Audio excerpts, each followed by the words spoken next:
Akalain mong merong palanggarin sa Saudi Arabia? Pagkagarning lugar ay isa lang may isip mo sa atin sa Pilipinas, ang Ilocos.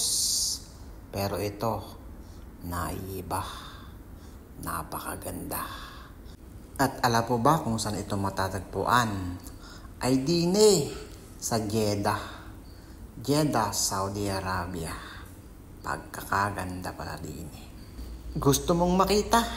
Tara at ipapasyal kita. Magmula nang makilala ka, damdamin ko sa'yo'y ibang-iba. Kaya naman pala tuwang-tuwa ang ating mga kababayan na magpunta dito sa Jeddah at sadyang napakaganda ng lugar na ito. Makikita nyo, sobrang ganda, sobrang linis at napakaganda ng tanawin. Tiyak na pag narating mo ay siguradong mamamangha ka sa iyong makikita. Oh, giliw ko, miss na miss kita. Hindi ko malagyan ng tugtog, kayo na lang ang bahalang umunawa. Tararang! Panahon ng Ramadan kaya konting tao lang ating makikita sapagkat sa oras na ito sila ay nagpapahinga at naghahanda sila sa panahon ng kanilang pagdarasal.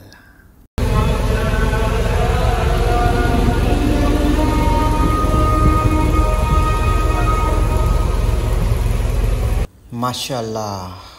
Sana'y lagi kitang kasama, o giliw ko.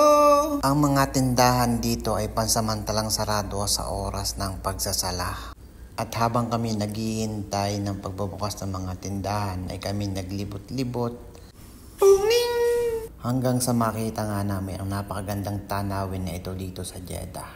Hindi ito ang unang panahon na nakarating ako sa Jeddah, pero nga ngayon ko lang napansin na meron palang ganitong lugar dito. Sapagkat siyempre ang pinunta natin dito trabaho, kaya nakatutok tayo sa trabaho natin.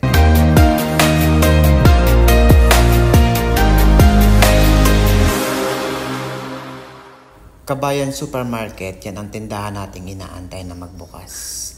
At medyo may kainitan na kaya napagpasyahan naming sumilong sa ilalim ng puno sa katapat ng supermarket na yan. At medyo mahaba-haba pa nga ang aming paghihintay kaya napagpasyahan kong maglakad-lakad muna hanggang makita ko ang isang kawawang pusa. Ming, ming, ming, ming, ming, ming. Kumusta na ikaw? Kumain ka na?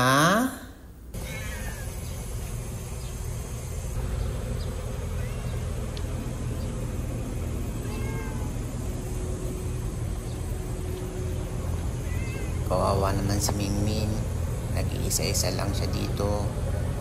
Hello Mingming, sama ka na lang sa amin. Yun ang sabi niya. Gusto sana kitang isama pero hindi maaari. So, mag-iingat ka na lang dyan, kaibigan. Hanggang sa muli nating pagkikita.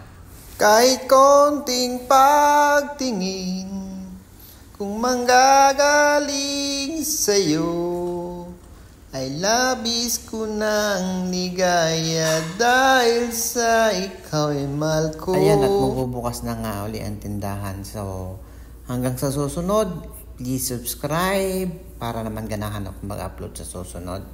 Maraming salamat sa inyong panonood. Mabuhay kayo.